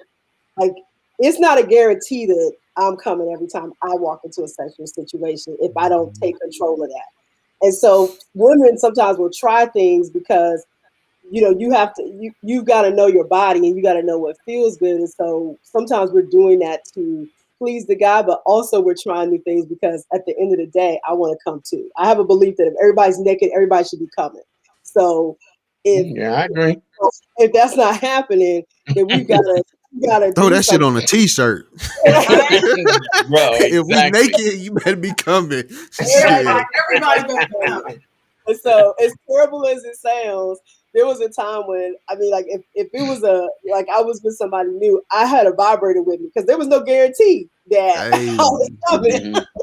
And some guys are intimidated about that, but I'm okay with that because again, everybody naked, everybody should be coming. So I think that women sometimes will do that, and I think that one of the things we have to do is to know our own bodies. One, know what pleases us, and then tell the guy what works for us. And like Kelly said, it can happen where you tell the guy and he keeps going back to that same move. You're like, no, I want you to, do my clitoris like this, not just like, you know, and sometimes you just gotta get up and leave. Like for real, you just need to go to Mhm. your time and just walk away because he's not listening. And if you're trying to teach him what feels good to you, Some then people can't be taught. listen to that. Some people can't be taught, and Hey, that's but okay. don't be secretive. Use your vibrator right there in front of me. Hey, I live right That's what there. I'm saying, right? I lick on you, kiss on you, and everything. Hey, I'm tired right now, but I Right, See, don't that's mind exactly. helping you. that is I don't good. mind helping you though. Please tell the masses. Please tell your I friends and don't tell their mind helping you. girlfriends. Like What you for need me to real. do? Right, because sometimes that's good for us too. Like if we had a Mm-hmm. long session and we still want a little more, and you don't have more to give, you can do all kind of other little things. Let us grab the toy, and we'll all get there together. That'll be hot as hell. Like, Man, whisper dirty shit in your ear, all right, kind of shit, boy. What? Yeah, I'm gonna whisper some Shit. real dirty shit in your ear. You ain't making me have to get back up and go. What? Let right. me I'm go. making a What, girl? Let sandwich. me I'm talk to making you you a real sandwich. quick. Yes. Yeah, Can I no, that's answer? Can I answer? no, I no, just no, definitely. Please do.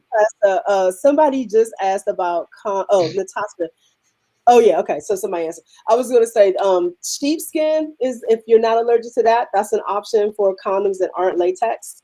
Hmm. There's also Um, a new polymer. It's not made out of latex. It's kind of a form of flexible plastic, but it's breathable. I want to say B Condoms has them, and they're a black-owned condom company. And there's also another couple of more of the organic and natural. If you look at the natural and organic condoms and lubes, a lot of them are non-latex. They have found new materials to use. So you got the option of skin, of sheepskin, and you have the option of these new polymers that are allergy free and not made from latex. So yeah, yeah. And then I saw another.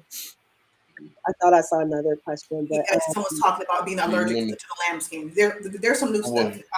I'll go out and look for some information and I'll post it. Do you There's some remember what the context was? Renee? mm-mm, Okay, no I, problem. I'm All sorry. right. It was moving fast. While we give people a few minutes to ask a couple more questions before we end. I have another question for all of y'all. This is something that has come up a lot of times in just discussions. And because Rob is the only other man, I'm gonna start with Rob first. Hmm. um, at what age did you learn? What age? And this is for all of y'all. At what age and how did you learn what pleases you and how to please a woman? What pleases her? Because we know from a man's perspective, men and women are entirely different. Entirely. Um, yeah, man, I probably about like 3 years ago, 4 years ago, did I learn about myself. Okay. Besides Yeah. just, oh, I want to come. You know what I'm saying? There Right. was other levels. Like, I really want to be stimulated mentally. Like, I know that shit Mhm. sound cliche, but pussy is pussy to me. Everybody got all these females got one. It just depends Mhm. on variables or whatever. But the Mhm. end conclusion is us getting a nut.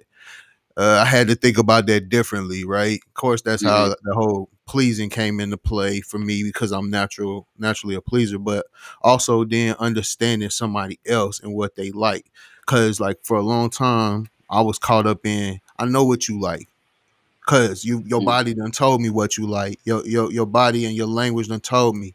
But a lot of times I feel like women will tell you something just to keep shit smooth. Like someone put a comment up earlier that they'll teach, they'll do that to keep smooth. Um,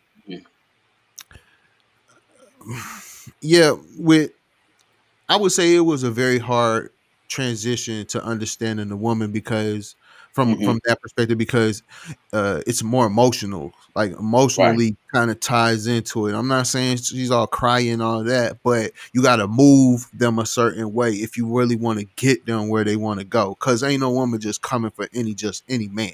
Like she just Mhm. said, I'm bringing vibrators with me because I probably ain't gonna come every time. Right. There's variables. You might not be into the dude. He might not be working with nothing. He might not be working you. It's a lot of different things, but it's uh damn, I lost my train of thought that fast. But I naturally had to just learn that it was okay that somebody else had a difference of opinion as far as what they felt was pleasure and that my way wasn't always right. It doesn't mean that every time I have intercourse that I naturally just be like thinking about, oh shit, let me remember what they said or let me ask them right there on the spot. Um, Generally, hey, I got caught up in that male thing of I know what I want, you know what you want, that's how I'm gonna work it. So uh Mhm. No, no, yeah, no, no, no. That's good because probably the last 3-4 years is when I really caught on to both of those. I ain't gonna say I'm a perfectionist at neither one of them, but that's when I really started to identify that there was more than just let's have sex and come. There was right, more aspects to it. Stuff plays into that. If you want it to be good and pleasurable and be in tune with each other, then you got to have other factors besides just our normal anatomy. So right. um, No, yeah, no, about no. three, That four that years. that's perfect. No, that's perfect. I want what I'm saying. I wanted to hear from a man's perspective because I'm sure the women may think different. You know what I'm saying, and it's definitely different when you hear it from a man's perspective. And what you just explained is perfect because shit, I'm 50, and you know what I'm saying. It wasn't that long ago for me as well. But I'll save my commentary for later. What you say, good? I was lucky enough to meet somebody when I was, I think I was 18 at the time. A man, older man, more experienced man than me. And, because he had, I guess, had a lot of experiences, and he was looking for something more than the regular experience. Um, he wasn't in a hurry to get there necessarily. It was definitely a long, lingering, sexy but playful type of awakening. And it was, well, let's see if you like this or like that, because hell, I didn't know. I thought I was doing something, and I was pretty much, probably getting humped on. I don't know what I thought I was doing back then, but I realized that what I was doing was not the thing at that particular stage with this partner. Where I was like, poof, mind blown. And the dude was really into sexual head games, which is very dangerous and toxic thing for a young girl, but it was a lot of eye contact. It was a lot of communication, like during. It was no hiding, no being shy, not turning my head. A lot of things I used to do because I wasn't comfortable with sex. I had a lot of shame around sex. I had a sexual assault experience when I was, in my teens. So I had a lot of things to kind of get over. And I had an older partner who was safe and trusting and allowed me to kind of explore some things and listened and took cues. And, it was just a very open and flowing and positive type of relationship. So I knew what I liked early on, but getting someone to do what I like has been a struggle up until today. So I'm hoping, from here on out, I'm going to be good. But all my past partners had some issue doing what it was that I wanted when I wanted. I learned that many are uncomfortable with what I want, even though what I think I want is basic. And when a man is uncomfortable, he won't tell you he's uncomfortable. He'll make excuses to avoid it or put the blame. Well, I'm going to ask what the hell you want. It's Go ahead. I don't want to put on I feel like however do you want it? It's just there's just some basic things that I like. And when I have a new partner, I explain to them, you want what's basic? What's basic? Cut your dreads out while he doing doggy style? What's basic? It's just touching. It's just touching. It's touching lower down, but I have a certain way I like to be touched and whatever. Oh, she had to swoop the hair, boy. Oh. Right. She was like, whoa. Y'all are terrible. But it's getting hot in here. It's something basic enough that if you just listen to what I said, it'd be no issue. And if a woman tells you this is guaranteed to get me there every time, if you do this, and you do everything but that one thing consistently, and then say you forgot, you don't remember, you thought you did, mind blowing. So, but what I've learned is that some people are not comfortable with what they're doing, or aren't confident they can get you there, even though you've told them what it is that you want and need. So you want to do the cut your toenails while he rubbing your belly button or something like that? Dude already got the hooks in you. Sir. He did it the first 2-3 times. Those was the hooks. No, thank you, Rob. Hook is in your ass. Rob. Where you going? Where you going? That's not what I'm experiencing. That's what most men do. Get the hook on your ass and then be like, they know what? me better than me and want to do whatever it is they want to do and that I'm supposed to enjoy. And then there's anger if they're done playing whatever game they wanted to play, and then they go, so did you get there? No, sir, I did not. And then it's anger. Well, I don't do it for you. I told you exactly what I need to get there, and you've done everything but that thing. So I think it's time for demonstrations. Renee, can you hand her the big booty through Zoom? Right. Can you tell us where he's not touching you? You silly. Go ahead, Renee. What you say? I don't recall shouting out anything. Okay, I don't know what y'all talking about. And why y'all so messy? Y'all messy. Messy has been your word tonight. Look, messy better than nasty. I know you can't talk. What was the question? I can't. No. I want to. The question was. So hold on, real quick. I want Renee to just answer this real quick. The question was, at what age did you learn how to learn what you like, learn how to basically take care of yourself?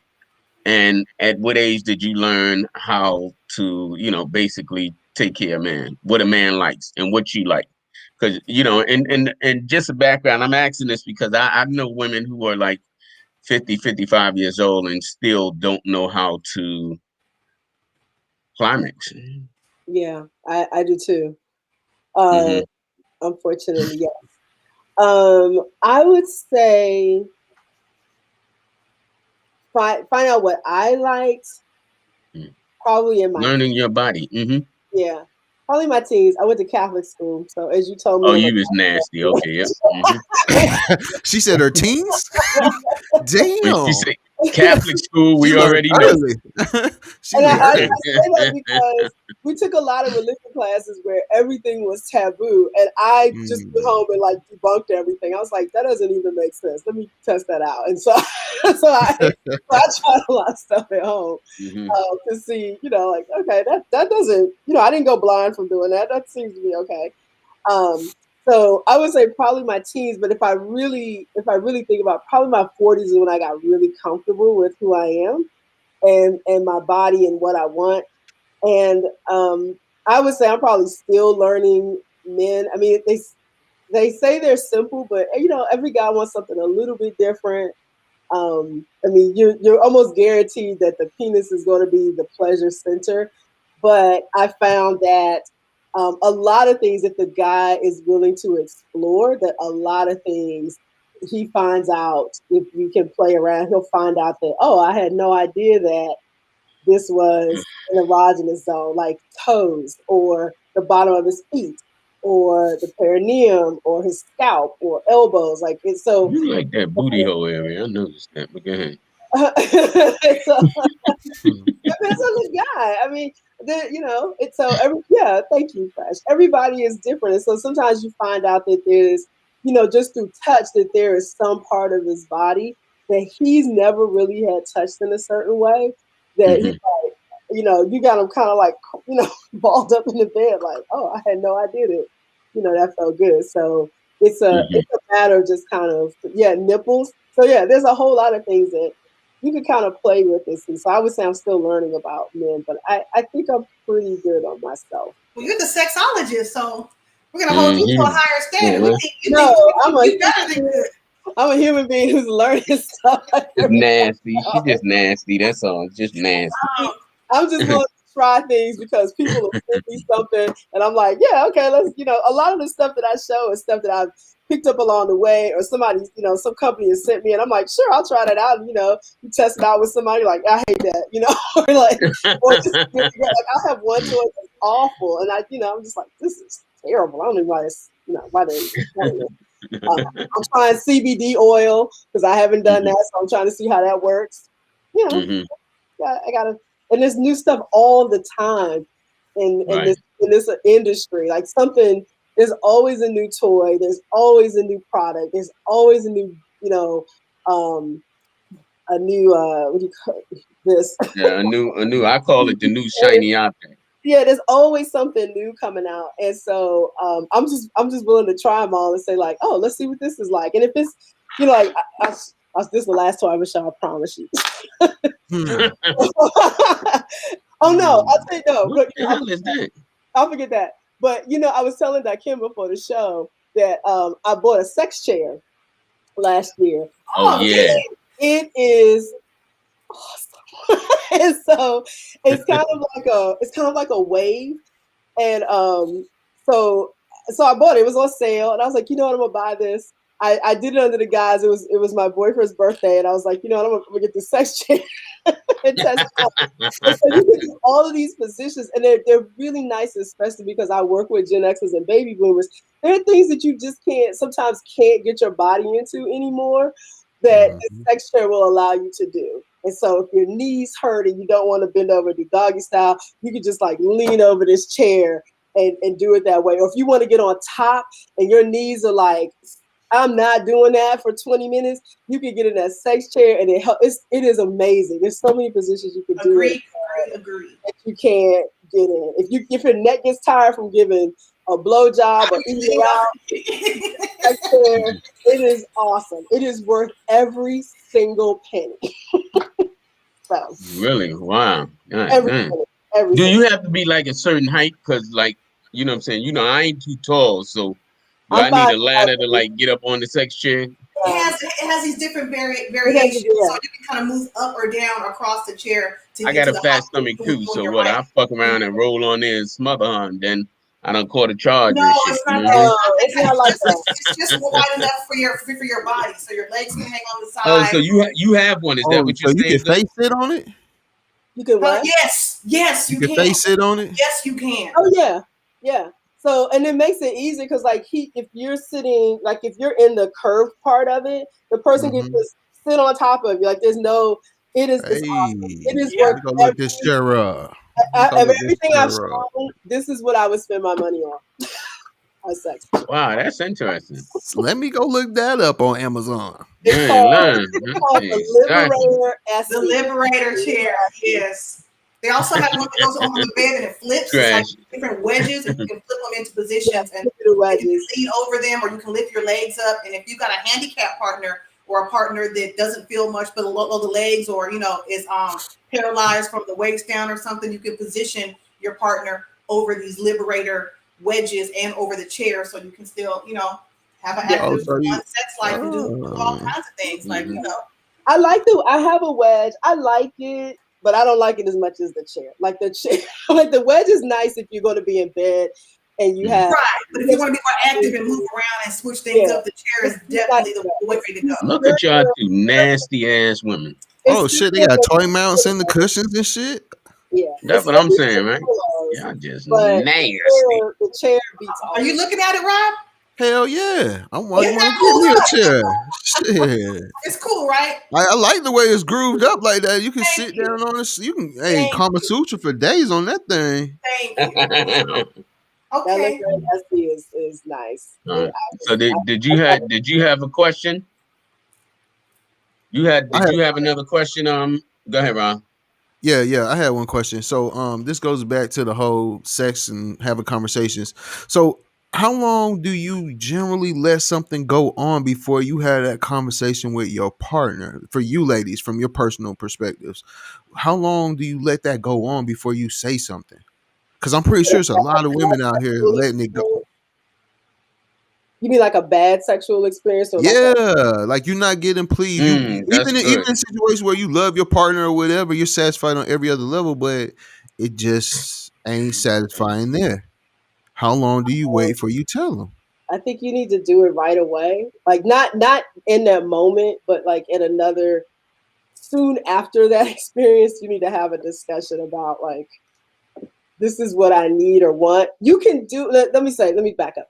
You can say something in that moment, and it could be something like what Good Vibes was saying, which is, hey, can you touch me here? Or I really like it when you do this. And kind of guide them that way. And that's kind of like having the talk without having the talk.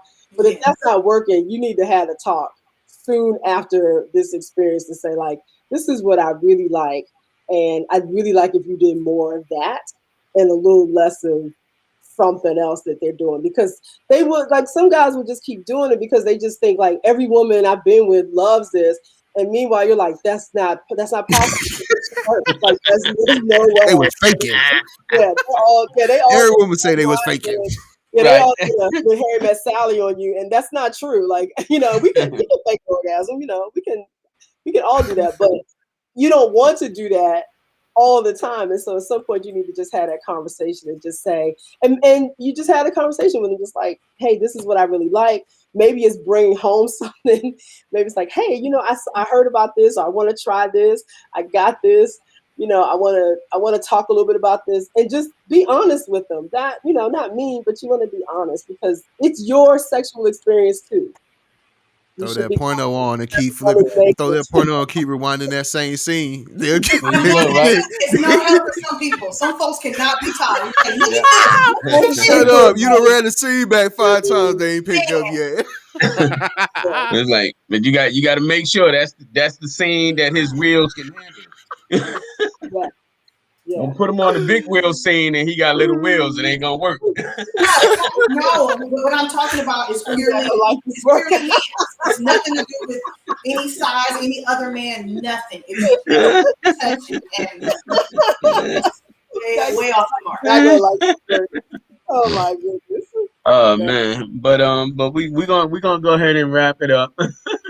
Thank y'all for joining.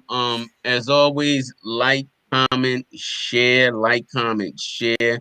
We appreciate the comments. We appreciate you sharing. Our numbers over the past 3 months are up something like 60%. So definitely appreciate y'all. Next week, thanks to Rob and Good, we have an awesome dating series coming starting next week. Latondra, she's gonna be on there talking about condom anal.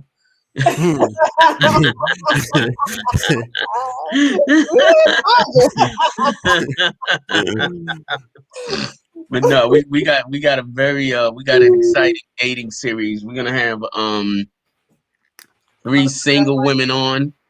Um, we're gonna have three single women, three single women on, and we're gonna talk about their dating experiences. Which is gonna be really amazing. Then after that, we're gonna have three single men. Crash, I'm calling you out right now, B. I'm gonna call you later. I need you on the single men's joint. So I'm not accepting no as an answer. So you can go ahead and do your bed up so you can get camera ready. You know what I mean? We're gonna have some single men and have their experiences as well.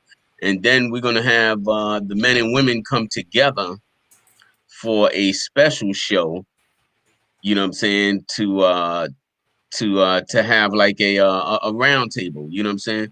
Rob and I, we're gonna host the single women's. Good. She'll host the single men. And Jay, if Jay, we know Jay got some other challenges, so he's always around. But and then after that, we're gonna do married men and married women. So that should be real interesting. And no, I'm not getting on because my mouth always get me in trouble. But I'm gonna find some married men. So, but Oh, again, fun. thank y'all for joining. Renee, tell them how to reach you. Tell them where your blog podcast is. Tell them about your blog posts and all that because you held back some the last time. I know all the things you do, but let them know how to reach you. Leave them with one note. Absolutely. Thank you. So you can find me. My website is thegensexologist.com. I am the Gen Sexologist everywhere except Twitter. And on there, I am just Gen Sexologist. The Gen Sexologist is too long. But I'm there. My blog is there. And I have a podcast that comes out on Sundays. It's on anchor.fm. And it's also on Blog Talk Radio. And it's called the Gen Sexy Podcast. And we've talked about BDSM. We talked about polyamory, which was a really good conversation. We talked about online dating. And so it's a great place to go there. And if you have questions, feel free to go to my website. I have a section that's called Free Resources. So my podcast is there. You can also download some of my free material. And there's a section there called Ask Me a Sex Question. And then I answer those questions on my YouTube channel /blog. And why do you need a picture of I just showed you my boom boom room. They need a picture of the boom boom room. She got the boom boom. Go ahead, good. Leave them with something. I'm putting the timer on you, good, because you can talk. Oh man. No, I don't have a whole lot to say. I've just been enjoying the conversation, and I like the comments from the viewers. Everybody seems open to trying to have the best sex life they have. I only want to say that just because we're older doesn't mean that we still don't just have desire, that we still can't have pleasure, that penetrative sex is not the only sex, and that we should explore anything that we can do to give ourselves and our partners a pleasure, and just listen and be willing to to try and to learn, and not think that, like Rob said, that we know it all and that we're always pleasing our partner in the way that they want to be pleased. So let's just go into these happy golden years with some happy golden sex. Why not? That's it. Rob Double Daisy. Man, I'm gonna just say, like, man, you gotta be upfront about what you want. You and your partner definitely need to have conversations. Doesn't mean that you're gonna automatically. I think what. Let me leave you with this. Because your last partner wasn't okay with it, don't rule it out for the next person. Don't not have the conversation with them because you thought the last person didn't want to do it, so you ain't even gonna want to get shut down again. You ain't never know who might open up the doorway to now start doing the things that you like. So, have them conversations with folks, man. Make sure that y'all talking about what you want out of sex, whether it's physical touch, whether it's emotional aspects, whatever. Make sure you guys having those conversations. Keep it going. I don't know what he's laughing about, but y'all keep it going, man. Go ahead, take take us out with some Renee, the X Sexologist. I was just reading the comments. So I will I'll read what I did last time, which is some of my the world I want to create and why I do this work.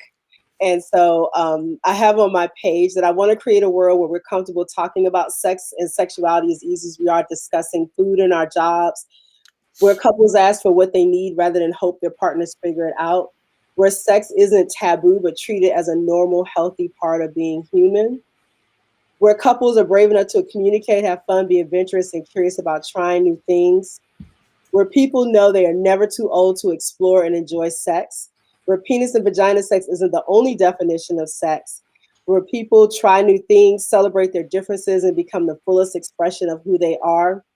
And the last time I mentioned that I do the money I make, a portion of it goes to help the Edna Adan Hospital. It's a woman that runs this hospital in Somaliland. She is raising money to not just for the hospital, but to teach midwives, to train midwives to go out into the villages and talk about female genital mutilation, which is typically where they men's vagina, they sew it up to the clitoris, and it's very difficult to give birth, to have a period or anything. And she's teaching women to go into the villages and not to not do that, so that they don't die during childbirth, but also that they can experience pleasure. So I donate a portion of the coaching that I do, the classes that I teach, to help her build this hospital and train these midwives in Somaliland. I'm spelling this wrong no matter how many times I edit it, because I can't even see the eyes. But yeah, I have nothing to add. Y'all have definitely said the best. Renee, that's my good friend. You're always welcome back anytime. We definitely gonna probably ask you to jump in, periodically to be nasty. I'll be here for the dating series. Also, Renee and I have been chatting. We're gonna try to put together a some type of webinar on I lost my train of thought, Renee, but we're gonna put a webinar again. What was it about? Masturbation, oral? I think it was masturbation, right? I think it was cock worshiping. Is that what we're gonna do? Yeah, masturbation and cock worshiping. So yeah, we're gonna put something together like that. Renee, as everyone that joins the show and come on as guests, you're now family. You know what I'm saying? Anything we can help you with, help promote, let us know. We definitely appreciate you.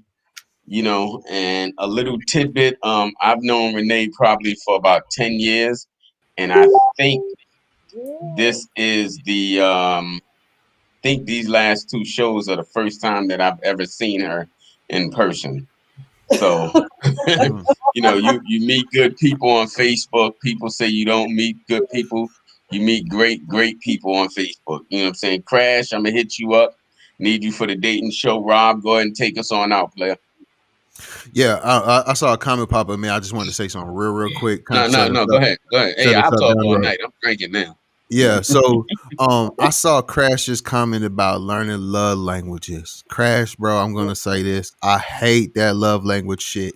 That shit is, to me, is some fake ass cookie cutter shit, bro. People be following that shit like a cult, man.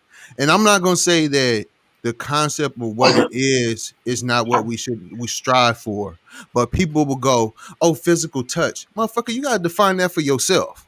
Mm-hmm. Physical touch means one thing to Renee. It means something different to Vibes. It means something different to me. Like, you got to define that yourself. People be cookie cutting that shit like a fucking house, man. Like, oh, physical touch. My girlfriend says she likes it when they cuddle, so that's what's gonna make me happy too.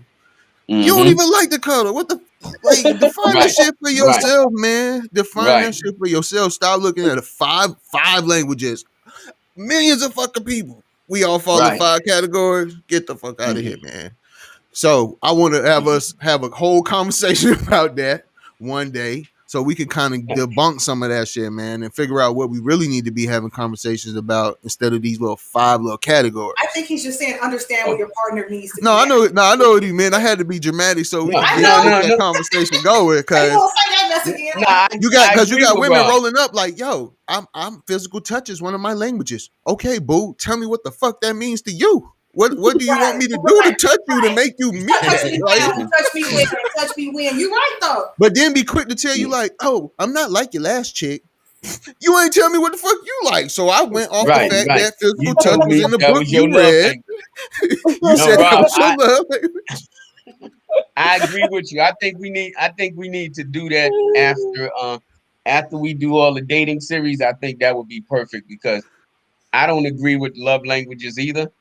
I think it's just a way for them to categorize facts. You know what I'm saying? How basically to create a category to compartmentalize how people should love and deal with each other. And it basically, in my opinion, takes everything away from dating and relationships because now you're trying to fit into this bucket. You know what I'm saying? And man, man. Yeah, that's perfect, Rob, because we can do that. We can do the personality, and there's a few other things. The apology, love language. Yeah, we're gonna do that after the dating series, Rob. I'm gonna forget, so please remind me. We're not gonna forget. Well, that's a good one. That's a good one. Yeah, y'all know I'm gonna forget. I'm gonna be like, yeah, don't you remember we had Renee back on after that? Man, goddamn Crash triggered me with that comment. I was like, wait, hold on, boy, I gotta say something about them love languages. Because I don't feel like it's men, it's women trying to fucking compartmentalize your ass. Like, oh, you're not me in physical touch, so you're not a cuddler. What the fuck? Right. Do you even know what you want? Do you know what you want? And can you convey that to me? Those are two things I feel like a lot of people, not just women, a lot of people got to work on. Do you know, and do you know how to convey it? Right. Yep. Mm-hmm. Yep. That'll be perfect after our dating series. You know, yes, sir, Crash. Over some cigars, man. Next week. Yeah, I can't inhale. That's actually dope. You know what I'm saying? To after the whole dating series and all that, we'll have a lot to give some feedback on, and then we can kind of start with that. So, all right, we're gonna go ahead and go because I done got my second win, and we 2 hours in, and you know what I mean. I'm gonna shut up now. Thank y'all for everybody for staying on. You know what I'm saying. Check us out on YouTube. We're gonna live tonight. Yeah, we're gonna definitely start pushing the YouTube a little more and move off of Facebook and kind of go to YouTube, like, share, comment. You know what I'm saying? Y'all know that you always gonna get it raw. You don't know what's gonna come out of my mouth, nobody's mouth. You know what I'm saying? But we love y'all. We appreciate y'all. Thank you so much. Yes. Peace. Thank you. Peace. All right.